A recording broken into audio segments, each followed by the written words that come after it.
এটাই যে আমি এতবার করেছি মা দুর্গা, কিন্তু আমি কখনো এরকম হয়নি যে গণেশ, কার্তিক, লক্ষ্মী, সরস্বতী সবাইকে নিয়ে তাদেরকে গল্প বলতে বলতে আসছি। বিভিন্ন রূপের কি কারণ, সেই আমার মনে হয় এখন এই জেনারেশন, আগের জেনারেশন অনেকে অনেক কিছু জানে, কিন্তু এখন আস্তে আস্তে জেনারেশনের পর জেনারেশন যেহেতু জীবনটা অনেকটা পাল্টে যাচ্ছে সবাইকার, এই টিভির পর্দায় অন্তত এই মহালয়ার মাধ্যমে অনেক মানুষ অনেক কিছু গল্প জানতে পারবেন, যেটা আদারওয়াইজ হয়তো মাইথোলজি এই পুরো ব্যাপারটা জানতে পারা যাবে না।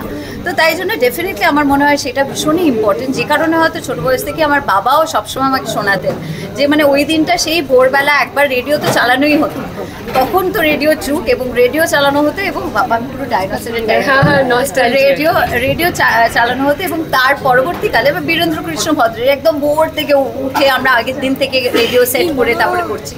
তারপরে আবার পরের দিন সকালবেলা যখন একটু সময়টা গড়িয়ে যায় তখন টিভির পর্দায়, তখন একটাই চ্যানেল ডিডি বাংলা, তো সেখানে আমরা দেখতাম মা দুর্গার একদম দারুণ এক্সাইটেড হয়ে বসে থাকতাম, কখন অসুরকে মারবে মা দুর্গা, তখন কখন আসবে, সেই একটা এক্সাইটমেন্ট। তো তাই জন্য আমার মনে হয় মহালয়ের এক্সাইটমেন্টটা না সেই নস্টালজিয়া থেকে ঢুকে গেছে। আর অশুভের বিনাশ, সেটার থেকে বড় তো কিছু হয় না পৃথিবীতে, তো এটাই আমরা সবাই সবসময়, এটাই আমাদের স্বপ্নের জায়গা। এবং আমার মনে হয় মা আসছেন মানে সব ঠিক হয়ে যাবে, সব মানে যত প্রবলেম, যত সমস্যা, যত কিছু না হোক না কেন, মা আসছেন যখন সব ঠিক হয়ে যাবে। তো তাই জন্য মহালয়ের একটা না অনুভূতি আলাদা, সেই এক্সাইটমেন্টটাই আলাদা, যেটা হয়তো কথায় প্রকাশ করা খুব ডিফিকাল্ট।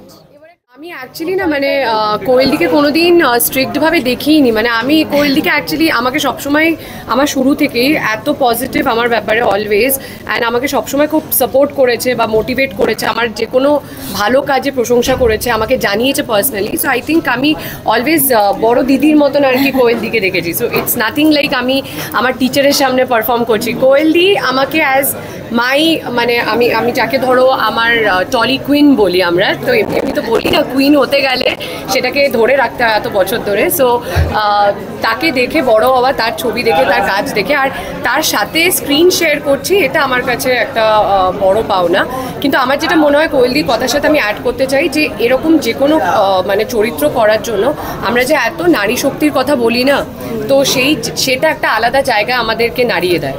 মানে এরকম কোনো চরিত্র করতে গেলে আমরা অ্যাকচুয়ালি গায়ে কাটা দেয় বলতে গেলে, যে ওই দিনগুলোকে রিলিভ করছি যখন একা হাতে একজন নারী এতগুলো মানে হ্যাঁ মানে এতগুলো শত্রুকে বিনাশ করছে, কিভাবে নেগেটিভিটিটাকে ধুয়ে দিচ্ছে। সো এটা শেখার মতন, অ্যান্ড আই থিঙ্ক এটা খুব এডুকেটিভ এখনকার জেনারেশনের জন্য। এখনও আমরা যদি দেখতে ভালোবাসি, বাচ্চাদের তো একদম মানে একটা নতুনত্ব জিনিস পাওয়া।